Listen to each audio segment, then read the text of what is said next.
విజయ్ మాల్యా అంటేనే stylish business man అని అర్థం. ఏం చేసినా స్టైల్తో చేయడం మాల్యా సిద్ధాంతం. ఆ స్టైల్స్ అన్నీ కూడా ఆయన అనుకున్నట్లే ఆయన విజయాలకు తెచ్చిపెట్టాయి. ఆ విజయాల తాలూకు ఆనందంతోనే ఆయన ఉక్కిరి బిక్కిరి అవుతూ ఏళ్ల తరబడి కాలక్షేపం చేస్తూనే వచ్చారు. ఇప్పుడు మరో కారణంగా ఆయన ఉక్కిరి బిక్కిరి అవుతున్నారు. ఈసారి ఆయన ఆనందంతో ఉక్కిరి బిక్కిరి కావడం లేదు. అనూహ్య పరాజయం ఆయన ఉక్కిరి బిక్కిరి చేస్తోంది. ఊహించని పరిణామాలు ఆయనకి షాక్ ఇచ్చాయి. ఆ షాక్ నుండి కోలుకోవడం కష్టమేనని ఆర్థిక నిపుణులు అంటున్నారు. ఒక్క ఐడియా మాల్యా లెక్కలను తారుమారు చేసింది. ఒక్క ఐడియానే మాల్యాను ఊహించని దెబ్బతీసింది. ఆ ఒక్క ఐడియానే విజయ్ మాల్యాను మూటాముల్లే సర్దుకునేలా చేసింది. అదే విజయాల్ని ఆయన్ని బ్యాంకుల దృష్టిలో గోల్ మాల్యాగా మార్చేసింది. దానిపైనే ఇవాల్టి మ్యాగజైన్ స్టోరీ.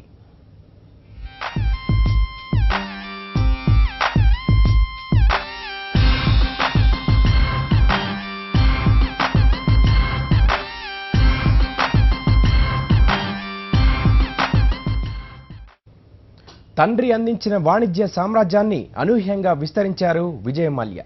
యూబీ గ్రూప్ గొడుగు నీడలో 60కి పైగా కంపెనీలు కార్యకలాపాలు నిర్వహిస్తున్నాయి. ఎన్ని వ్యాపారాలు చేస్తున్నా కింగ్ఫిషర్ బీరుతో పాటు మద్యం వ్యాపారమే మాల్యాను తిరుగులేని వాణిజ్యవేత్తగా నిలబెట్టింది. విఠల్ మాల్యా మంగళూరుకు చెందిన వ్యాపారి. 1983లో గుండెపోటుతో విఠల్ మాల్యా చనిపోయారు. ఆయన వ్యాపారాలన్నింటికీ ఒకే ఒక్క వారసుడు, అతనే విజయ్ మాల్యా. 28 ఏళ్ల వయసులో తండ్రి అకాల మరణంతో యునైటెడ్ బ్రూవరీస్ కంపెనీకి చైర్మన్ అయ్యాడు మాల్యా. వ్యాపారాల విస్తరణలో విజయ్ మాల్యా దూకుడు అనితర సాధ్యమైనదని ఆర్థికవేత్తలు సైతం అభినందిస్తారు. యునైటెడ్ బ్రూవరీస్ అంటే యూపీ, దాని గొడుగు కింద చాలా వ్యాపారాలను తెచ్చిపెట్టాడు Mallya. Berger Paints, Best, Crompton, Mangaluru Chemicals and Fertilizers, Asian Age news paper, Bollywood film magazine cine bridge వంటి ఎన్నో కంపెనీలు యూబీ గ్రూప్ లో భాగమే. ఇక కింగ్ఫిషర్ బీరైతే భారతదేశం మొత్తం మీద బీరు అమ్మకాల్లో 50% మార్కెట్ వాటా కలిగిన తిరుగులేని బ్రాండ్గా ఎదిగింది.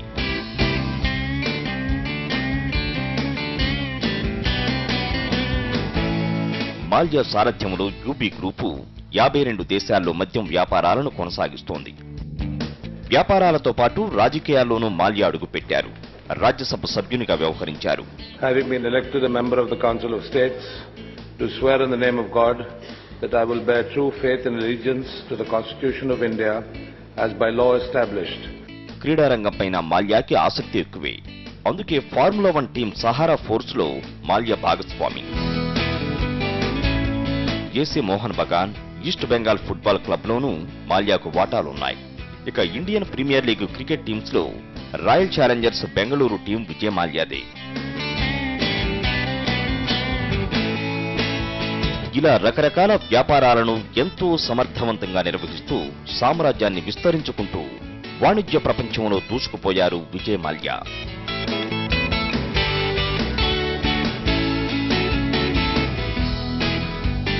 కోట్లకు పడగలెత్తిన విజయ్ మాల్యాకు చాలా ఇష్టాలున్నాయి. ఆయనలో చాలా పార్శ్వాలు ఉన్నాయి. 2004లో మాల్యా లండన్లో టిప్పు సుల్తాన్ కత్తిని వేలం వేస్తున్నారని తెలిసి ఆ వేలంలో ఆ కత్తిని భారీ మొత్తానికి సొంతం చేసుకున్నారు. ఆ తర్వాత టిప్పు సుల్తాన్కే చెందిన మరో 30 పురాతన వస్తువులను కొనుగోలు చేశారు.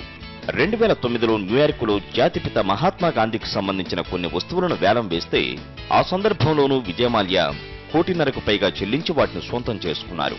దీనిపై పార్లమెంటులో పెద్ద దుమారమే లేచింది అప్పట్లో. భారతదేశంలోనే కాదు, అమెరికాలోనూ మాల్యాకు వ్యాపారాలు ఉన్నాయి. ఇన్ని వ్యాపారాలు లాభాల బాటలోనే పయనించాయి. ఈ ఊపులోనే మాల్యా ఎయిర్లైన్స్ వ్యాపారంపై కన్నేశారు. ఎయిర్లైన్స్ వ్యాపారంలో అడుగు పెట్టాలన్నది మాల్యా సొంత నిర్ణయమేనా, లేక ఎవరైనా సలహా ఇచ్చారా అన్నది తెలియదు. కానీ మొత్తానికి మాల్యా ఎయిర్లైన్స్ ను స్థాపించేశారు. దానికి కింగ్ఫిషర్ ఎయిర్లైన్స్ అని పేరు పెట్టారు. కింగ్ఫిషర్ అనేది తన బ్రాండ్ నేమ్ కాబట్టి దానితోనే విమానయాన రంగంలోనూ విజయవంతం అవుతానని మాల్యా నమ్మారు. అయితే ఆయన తీసుకున్న నిర్ణయాల వల్ల ఆయన మొత్తం వ్యాపార సామ్రాజ్యంపైనే ఆయన నియంత్రణ కోల్పోయే పరిస్థితి వస్తుందని ఆయన కలలో కూడా ఊహించి ఉండరు. ఎయిర్లైన్స్ వ్యాపారం మొదలైన తర్వాతనే యూబీ గ్రూపుల ఆర్థిక అవకతవకలు చోటు చేసుకున్నాయన్నది ఆర్థిక రంగ నిపుణుల మాట. ఎలాంటి ఒడిదుడుకులు లేకుండా 2.5 దశాబ్దాల పాటు వాణిజ్య రంగాన్ని ఏలారు మాల్యా. ఆ తర్వాతనే ఆయన జీవిత నౌక కుదుపులకు లోను కావడం మొదలైంది. ఆ నౌకే టైటానిక్ ఓడలా మారింది.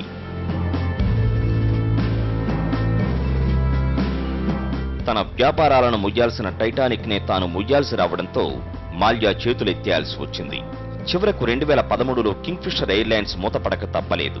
ఉద్యోగుల జీతాలు కూడా చెల్లించలేని పరిస్థితుల్లో మాల్యా జీవితకాలపు వ్యాపారంలో పడిపోయారు. ఆ ఓటమి తాత్కాలికమా శాశ్వతమా అన్నది ఇప్పుడే చెప్పలేం.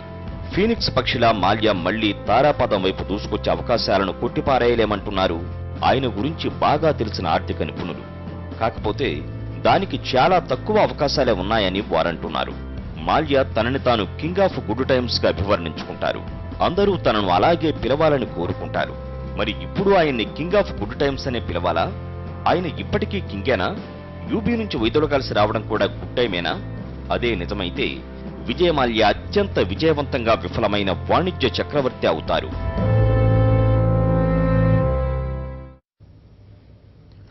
ప్రశాంతంగా ఉన్న ప్రాణాన్ని కష్టాల్లోకి నెట్టుకున్నారు. సజావుగా సాగుతున్న వ్యాపారాన్ని సంక్షోభంలోకి నెట్టేసుకున్నారు. ఏళ్ల తరబడి విస్తరించుకున్న వాణిజ్య సామ్రాజ్యాన్ని చేజేతులా నాశనం చేసుకున్నారు. అన్నింటికీ కారణం ఒక్కటే, తనకు మాలిన వ్యాపారాన్ని తలకెత్తుకోవడమే. ఎప్పుడు తప్పు జరిగిందో తెలుసుకోవడంలోనూ విఫలమయ్యారు. తీరా తెలిసేసరికి జరగాల్సిన నష్టం జరిగిపోయింది. ఒకే ఒక ఐడియా మాల్యా జీవితాన్ని మార్చేసింది. మార్చడం అంటే అలాగిలాగా కాదు, మళ్లీ కోలుకోలేనంతగా మాల్యా జీవితాన్ని మార్చేసింది. జీవితాన్నే కాదు, ఆయన వ్యాపార సామ్రాజ్యాన్ని తల్లకిందులు చేసింది. ఆయన ఇష్టపడి పెంచుకున్న బంగారు కలలన్నింటినీ చెల్లా చెదురు చేసేసింది. చెదిరిన కలలను ఏరుకోవడం కూడా సాధ్యం కాదిప్పుడు. అందుకే తరతరాలుగా తమకు బంగారు బాతుల అడిగిందిస్తూ వచ్చిన యూబీ గ్రూపు చైర్మన్ గిరిని వదులుకునేలా చేసింది. 500 చిల్లర కోట్ల రూపాయలను తీసుకుని మహా సామ్రాజ్యాన్ని వదిలి మాల్యా బయటకు రావలసిన పరిస్థితి దాపురించింది.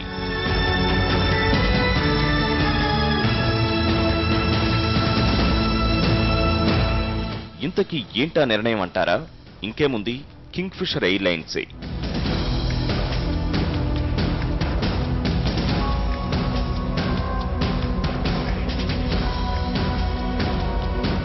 అవును, కింగ్ఫిషర్ బీరు అధిపతిగా విజయమాల్యా పేరు 52 దేశాల మద్యం ప్రియులకు చిరపరిచితం. ఆ కింగ్ఫిషర్ బీరే కోట్లాది రూపాయల లాభాలను ఏళ్ల తరబడి పొంగేలా చేస్తూ వచ్చింది.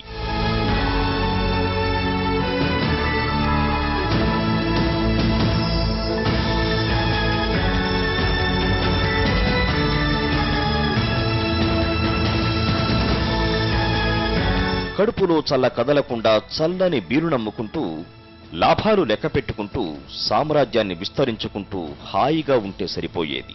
కానీ మాల్యా అలా చెయ్యలేదు. నష్టమంటే ఏంటో కూడా తెలియనంతగా వ్యాపారాన్ని నలుదిశలా విస్తరించేసిన మాల్యా మనసుకు రెక్కలొచ్చాయి. ఆయన కోరికలు విమానాలయ్యాయి. ఎయిర్లైన్స్ బాటపడితే బాగుంటుందని కోరిక కలిగింది. అంతే, మాల్యా ఇంకేమీ ఆలోచించలేదు. ఎయిర్ డెక్కని అమాంతం కొనేశారు. అలా కొనేటప్పుడు విజయమాల్యా కనీసం ఒక్కటంటే ఒక్క నిమిషం విమానయాన పరిశ్రమ ఎలా ఉందో తెలుసుకుంటే కథ మరోలా ఉండేది. కాని మాల్యాకి తనపై తనకి బోలెడు విశ్వాసం, తన వ్యాపార తెలివితేటలు, వ్యూహాలపై మితిమీరిన నమ్మకం. అందుకే ఏమీ ఆలోచించకుండా ఎయిర్లైన్స్ రంగంలోకి వచ్చేశారు మాల్యా. ఎయిర్ డెక్కన్ పేరు మార్చేసి కింగ్ఫిషర్ ఎయిర్లైన్స్ ను స్థాపించేశారు.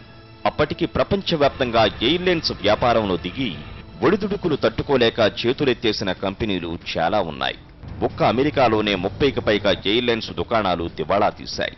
మన దేశంలోనూ ఓ 10 కంపెనీలు నష్టాలు భరించలేక లాకౌట్లు ప్రకటించాయి. ఎయిర్లైన్స్ వ్యాపారంలోని ఒడిదుడుకులు తట్టుకోవడం ప్రభుత్వ అజమాయిషీలోని ఇండియన్ ఎయిర్లైన్స్ కే సాధ్యం కాలేదు. అందుకే ఎయిర్లైన్స్ లో ప్రైవేటు రంగానికి తలుపులు బార్లా తెరిచారు.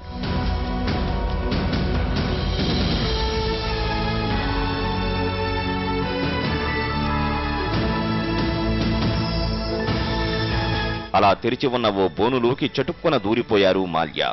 బోనులో పడ్డారు. బయటకు రావాలన్న ఊహ రాలేదు. బయటకు వద్దామనుకునేసరికి ఎలా రావాలో తెలియలేదు. ప్రాణాలు కిలకిల్లాడిపోయాయి.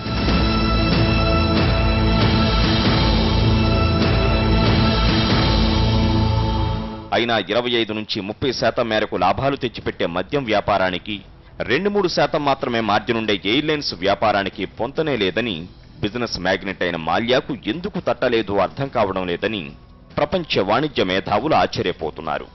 ఎయిర్లైన్స్ లాభాల్లో నడవాలంటే కేవలం వ్యాపార తెలివితేటలుంటే సరిపోదు. ఇంధన ధరల్లో హెచ్చుతగ్గులు వ్యాపారాన్ని పట్టి కుదిపేస్తాయి. ఈ లెక్కలు మాల్యాకు అర్థమయ్యేసరికి తెల్లారిపోయింది. ఎయిర్లైన్స్ నిలబెట్టుకోవడం కోసం బంగారం లాంటి కింగ్ఫిషర్ బీరు సంపాదించిన లాభాలను మంచి బీరులా ఖర్చు చేసేశారు. అంతటితో ఆగకుండా తన సొంత ఆస్తులను సైతం ఎయిర్లైన్స్ బూడిదలో పన్నీటిలా పోసేశారు. అవి సరిపోకపోతే కనిపించిన బ్యాంకుకెళ్లి అప్పులు తెచ్చారు. అలా 17 బ్యాంకుల ముందు చేతులు చాచి కోట్లాది రూపాయల అప్పులు సంపాదించారు.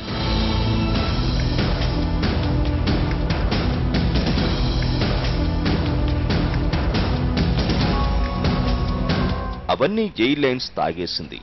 ఇప్పుడు కింగ్ఫిషర్ ఎయిర్లైన్స్ పరిస్థితి ఏంటయ్యా అంటే బ్యాంకులకు 7,500 కోట్ల మొండి బకాయిలు, మరో 7,000 కోట్ల రూపాయల మేరకు పేరుకుపోయిన నష్టాలు వెరసి ఇక భవిష్యత్తులో పూడ్చుకోలేనంతటి భారీ లోటు.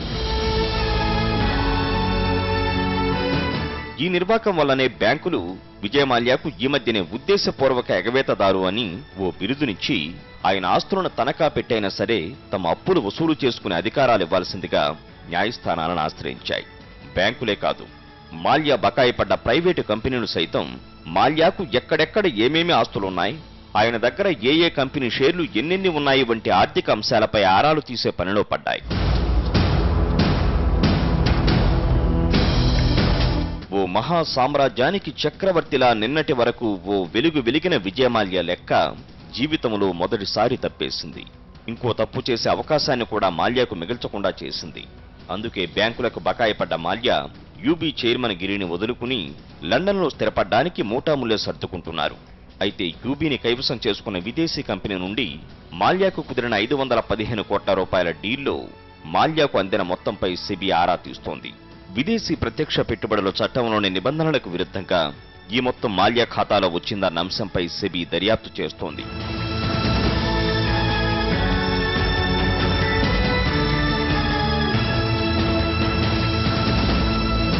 భూలోకంలో దేవేంద్రుడిలా విలాస జీవితం గడిపిన విజయ్ మాల్యాకు లండన్లోనూ బోలెడు ఆస్తులు ఉన్నాయంటారు.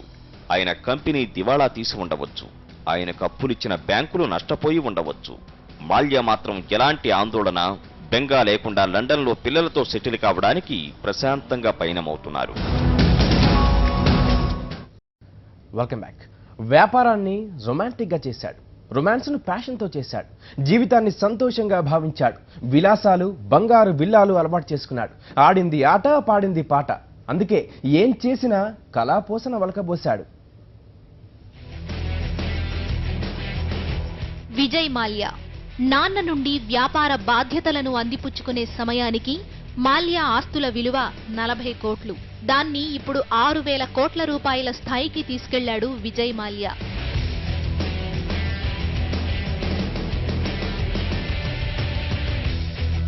మాల్యా కన్నా అద్భుతమైన వ్యాపారులు చాలా మంది ఉండవచ్చు. మాల్యా కన్నా చాలా వేగంగా, మాల్యా కన్నా ఎక్కువ లాభాలు సంపాదించిన మేధావులు ఉండొచ్చు. కానీ అలాంటి బిజినెస్ మ్యాగ్నెట్స్ కి విజయ్ మాల్యాకి ఓ తేడా ఉంది. సాధారణంగా వ్యాపారులంతా లాభాలను ఎలా పెంచాలి, పెరిగిన లాభాలను తిరిగి ఎలా ఇన్వెస్ట్ చేయాలి, వ్యాపారాలను ఎలా విస్తరించాలి అన్న కోణంలోనే జీవిస్తారు. కానీ విజయ్ మాల్యా మాత్రం వ్యాపారంతో పాటు జీవితానికి విలువనిచ్చారు. అదే మిగతా వ్యాపారుల నుండి మాల్యాని వేరు చేసింది.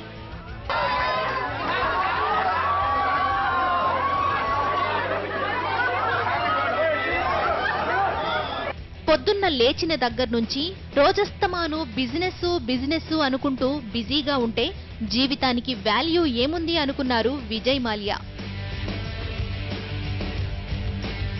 చేసే వ్యాపారాన్ని ప్రేమగా చేశారు. అందుకే లాభాలు పరుగుల మీద వచ్చి మరీ వరించాయి. లాభాలు లెక్క పెట్టుకుంటూ కూకుంటే సరిపోతుందా? లాభాలు తింటూ కూకుంటే మడిసికి గొడ్డుకు తేడా ఏటున్నాది అని కూడా మాల్యా అనుకున్నారు. అందుకే మడిసన్నాక కూసింత కళాపోసనుండాలని మాల్యా ఓ సిద్ధాంతాన్ని కనిపెట్టారు. ఇప్పటి వరకు ఆ సిద్ధాంతానికి అనుగుణంగానే మెలుగుతూ ఉన్నారు.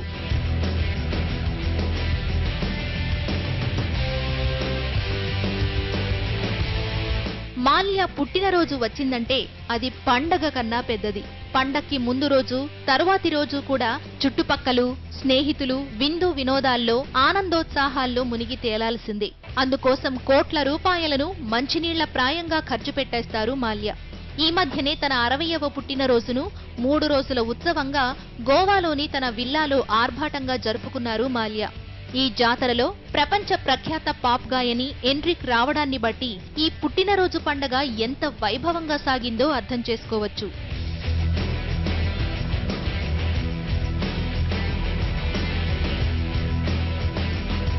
కింగ్ఫిషర్ బీర్తో పాటు మద్యం అమ్మకాల్లో ప్రపంచంలోనే యూబీ గ్రూప్ కి ఓ ప్రత్యేకత ఉంది.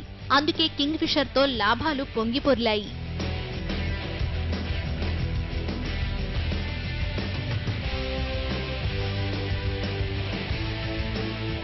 ఈ ఆనందాన్ని పంచుకోవడానికి ఏటా కింగ్ఫిషర్ క్యాలెండర్లు రూపొందిస్తారు. ఆ క్యాలెండర్లో కళ్లు చెదిరే అందగత్తెలు తళుక్కున మెరుస్తారు. అలా మెరిసిన తళుకులతో విజయ్ మాల్యా వెలుగుతారు.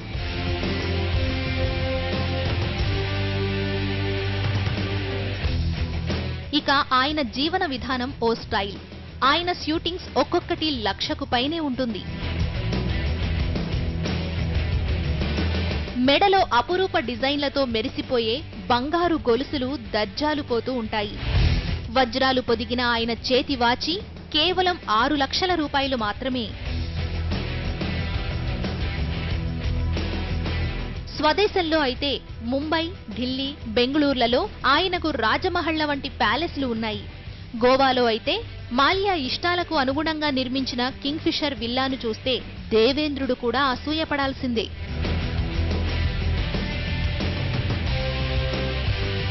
ఇక ప్రపంచవ్యాప్తంగా ప్రముఖ దేశాలన్నింటిలోనూ మాల్యాకు ఇంద్రభవనాలను తలదన్నే నివాసాలున్నాయి. న్యూయార్క్, బహమాస్, సౌథాంప్టన్, దక్షిణాఫ్రికా, స్కాట్లాండ్ తదితర దేశాల్లో కోట్ల రూపాయలు విలువ చేసే భవనాలు మాల్యా సొంతం. ఆ భవంతుల్లో ఎక్కడ చూసినా ఆకుపచ్చటి బయళ్లు, నట్టింట్లో ఈత కొలనులు, రిలాక్సింగ్ ఛాంబర్లు, అబ్బో చాలానే ఉంటాయి. ఇక ప్రతి భవనంలోనూ మాల్యా అభిరుచిని ప్రతిబింబిస్తూ కళాఖండాలు గోడన వేలాడుతూ ఉంటాయి. పికాసో పెయింటింగ్స్ తో పాటు ప్రపంచ ఖ్యాతి గడించిన చిత్రకారుల కుంచెల నుండి జాలువారిన చిత్రాలు గోడలపై మెరుస్తూ కొత్త లోకాలకు తీసుకెళ్తాయి. ఈ కళాఖండాల కోసం మాల్యా కోట్లాది రూపాయలు ఖర్చు చేశారు. ఖరీదైన భవంతులు ఉంటే సరిపోతుందా? వాటికి తగ్గట్టుగా కార్లు ఉండక్కర్లేదా? ఉండాలి. అందుకే మాల్యా దగ్గర కళ్లు చెదిరే మోడళ్ల కార్లు కొలువు తీరి ఉంటాయి. ఆల్ఫా రోమియో, జాగ్వార్, ఫెరారీ, 1913 నాటి రోల్స్ రాయిస్ వంటి ఎన్నో కార్లు మాల్యా దగ్గర ఉన్నాయి. మార్కెట్లో కొత్త కారు వచ్చిందంటే దాన్ని మాల్యా చూడాల్సిందే. ఆ కారు మాల్యాకు నచ్చిందంటే అది ఆయన కలెక్షన్స్ లో చేరిపోవాల్సిందే. ఇది మాల్యా తీరు.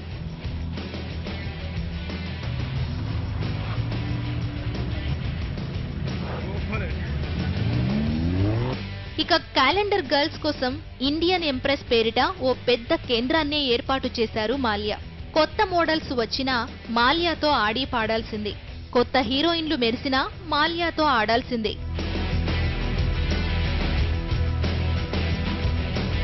1986లో మాల్యా ఎయిర్ హోస్టెస్ సమీరా త్యాబ్జీని పెళ్లి చేసుకున్నారు. ఈ దంపతులకు 1987లో కొడుకు పుట్టాడు. అతనికి సిద్ధార్థ అని పేరు పెట్టారు.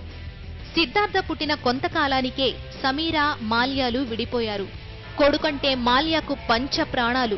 సిద్ధార్థ మాల్యా పుట్టినరోజు వస్తే చాలు ఖరీదైన కానుకలతో మాల్యా పుత్రప్రేమ చాటుకుంటూ ఉంటారు.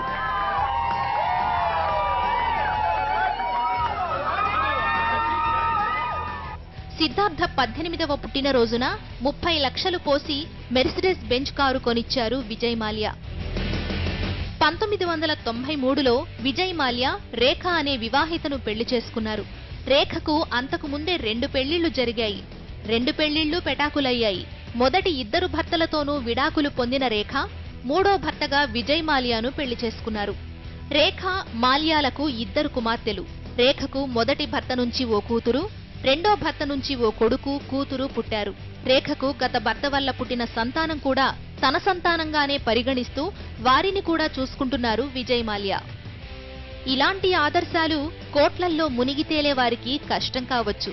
కానీ మాల్యా మానవ సంబంధాలకు ఎంతటి విలువనిస్తారో తెలుసుకోవడానికి ఈ ఉదంతం దోహదపడుతుంది.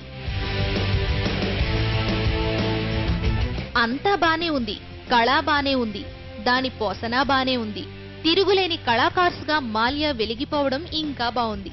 కానీ మాల్యా మొత్తం కలలను ఛిద్రం చేసింది మాత్రం కింగ్ ఫిషర్ ఎయిర్లైన్సే. అదొక్కటే మాల్యా లెక్కలను తారుమారు చేసింది. బ్యాంకులకు మొండి బకాయిదారుగా మిగిలిపోయి ఉన్న వ్యాపార సామ్రాజ్యపు సింహాసనాన్ని దిగి పిల్లల దగ్గరకు పోతున్నానంటూ లండన్కు బయలుదేరాలనుకోవడం ఒక్కటే విజయ్ మాల్యా జీవిత పుస్తకంలో ఊహించని పేజీ. లివ్ లైక్ కింగ్ సైజ్ నానుడిని మార్చేసి లివ్ లైక్ మాల్యా సైజ్ అంటూ యాడ్ ఫిల్మ్ మేకర్స్ కొత్త స్లోగన్ కనిపెట్టారు. మరి ఇప్పుడు ఆ నినాదం మాల్యాకి నిజంగా సరిపోతుందా అని